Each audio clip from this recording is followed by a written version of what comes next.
Hi everyone! Welcome back to my channel. Today, I'm sharing one of the most unbelievable chapters of my life. My experience being selected for Nurse Korea's Pleasure Squad.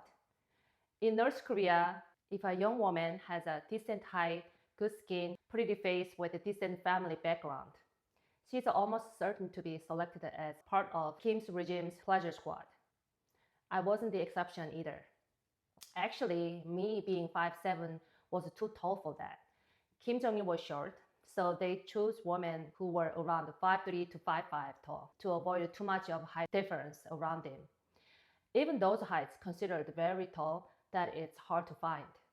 My height's very rare. Everyone was often stared at me when I walked by on the street because they can't see like my height often. Then in the 2000s, after he frequently visited Russia, he suddenly seemed intimidated by the tall, elegant Russian beauties. Apparently, he issued a stern order. From now on, switch it to picking girls who are tall and elegant like them. One day after work, I was walking to home when someone riding a bicycle stopped me. Apparently, he'd been following me for a while. It was an officer with the stars on his uniform. He persistently asked me all sorts of questions and then immediately went to my workplace to meet with the people in charge there to investigate me. Afterward, he visited my parents, and the next day I was taken to his office where his bosses examined me closely. Then they took me to a hospital for a virginity test.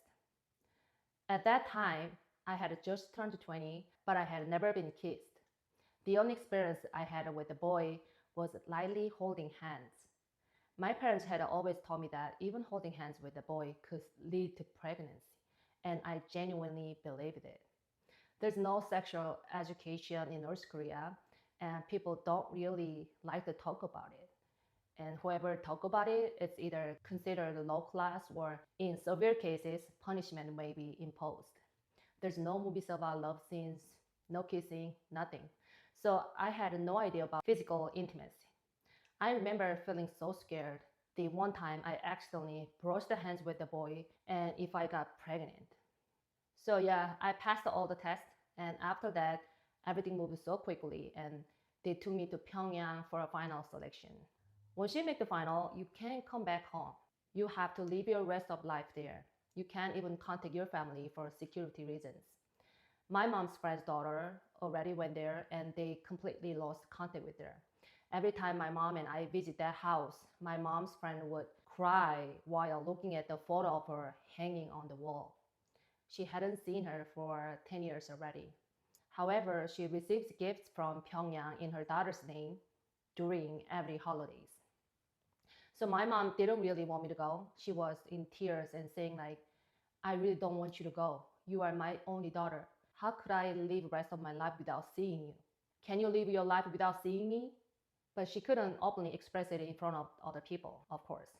If she did, she would have been accused of lacking loyalty to the dear leader, which would have resulted in severe consequences for her. So she was whispering me at night, like many times. I, on the other hand, insisted on going because being selected was considered a great honor for the family. I was like, Mom, still I really want to go. I was specially chosen for the general.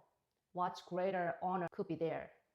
Rather than living an ordinary and suffering life here, it's better to live one glorious day.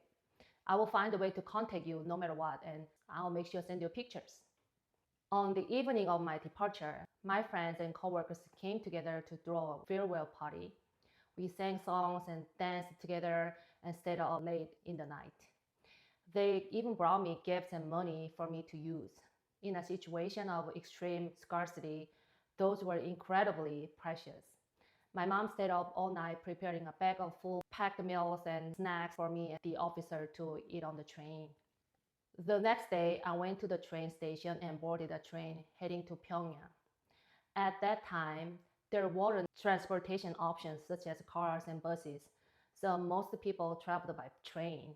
The train was absolutely packed with people, overflowing to the point of being overcrowded. There weren't enough seats, so most people had to stand tightly packed together. If the electricity went out, the train would stop for days, and we had to wait indefinitely until the power came back. Traveling to Pyongyang could take as little as 3 days if you were lucky, but sometimes it could take up to a week. During that time, people would have to stand for the entire journey, even for 3 days straight. Sometimes countless people would climb onto the roof of the train to ride along. Unfortunately, this often led to accidents and many lost their lives.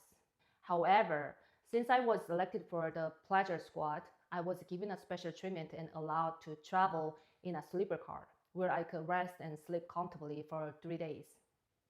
This was because arriving exhausted and disheveled from the train journey could affect my appearance and potentially ruin my chances of being accepted.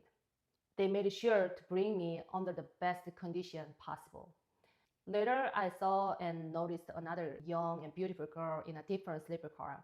She had been chosen for the pleasure squad connected to Jang Sung-taek, who was Kim Jong-un's uncle, right, at the time, and eventually he got killed. I, on the other hand, had been selected for that under the Ministry of Defense. So it turns out that there were various groups of categories within the pleasure squad.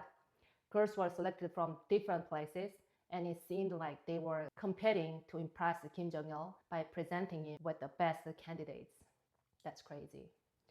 When I arrived at the selection place, there were about 50 girls from all over the country, all over like a 5'6" tall, young and beautiful. The military generals and officers meticulously examined every detail about us over and over again. They ordered us like, turn to the right, turn to the left, turn to the back, lower your head, stand straight, and carefully observed us. They checked whether our teeth were straight, if we had any scars on our bodies, and whether our legs were straight. They kept narrowing the groups down until only 12 were left. Honestly, there were so many stunningly beautiful young girls there that I was sure I wouldn't make it. But to my surprise, I passed it, and I was on the 12 girls that finally got selected. The officer who scouted me looked as though he had achieved some monumental feat and didn't know what to do with himself out of excitement. I believe he will get promoted because of this. After that, we're taken to a secret location referred as a guest house. In Korean, chodeso. It looked like a military barracks. And upon arrival, I noticed about 30 young tall men too. They were all over 5'9", and they went in different buildings. We were assigned to what resembled the military dorms with the bunk beds, where we unpacked our belongings. They gave us luxurious, feather-like blankets covered in bright pink floral patterns. Of course, everyone had the same ones, along with a few basic necessities. That blanket was the prettiest and softest thing I had ever seen. The next day, we were taken to a sauna for a thorough scrubbing, which was my first sauna experience too.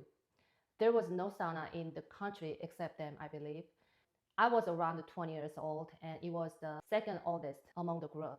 The other girls were just 17 and 18 years old, having just graduated high school, because in North Korea, high school ends at 17.